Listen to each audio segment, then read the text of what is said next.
أعوذ بالله من الشيطان الرجيم. بسم الله الرحمن الرحيم. يا أيها الناس اعبدوا ربكم الذي خلقكم والذين من قبلكم لعلكم تتقون. الذي جعل لكم الأرض فراشا والسماء بناء وأنزل من السماء ماء فأخرج به من الثمرات رزقا لكم فلا تجعلوا لله أندادا وأنتم تعلمون. وإن كنتم في ريب مما نزلنا على عبدنا فأتوا بسورة من مثله وادعوا شهداءكم من دون الله إن كنتم صادقين.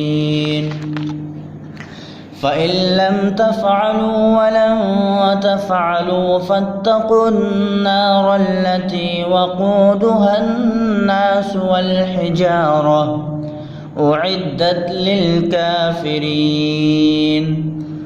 وبشر الذين آمنوا وعملوا الصالحات أن لهم جنات تجري من تحتها الأنهار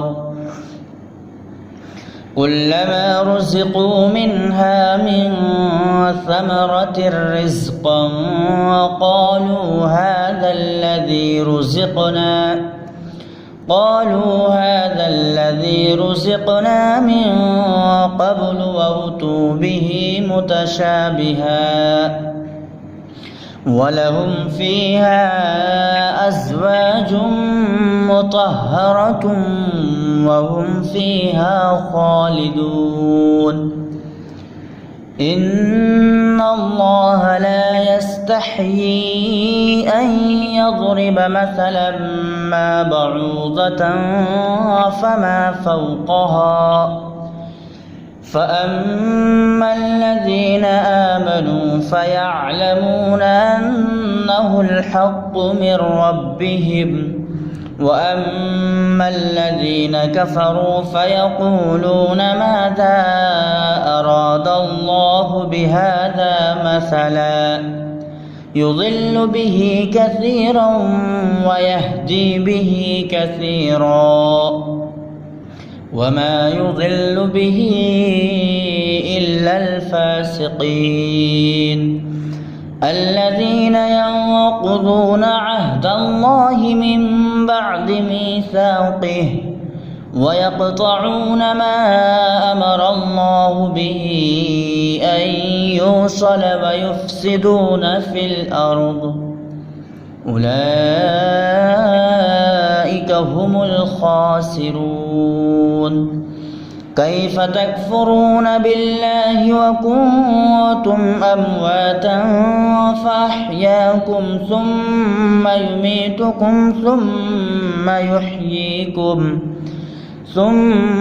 يحييكم ثم إليه ترجعون. هو الذي خلق لكم ما في الأرض جميعا ثم استوى إلى السماء فسواهن 7 سماوات وهو بكل شيء عليم.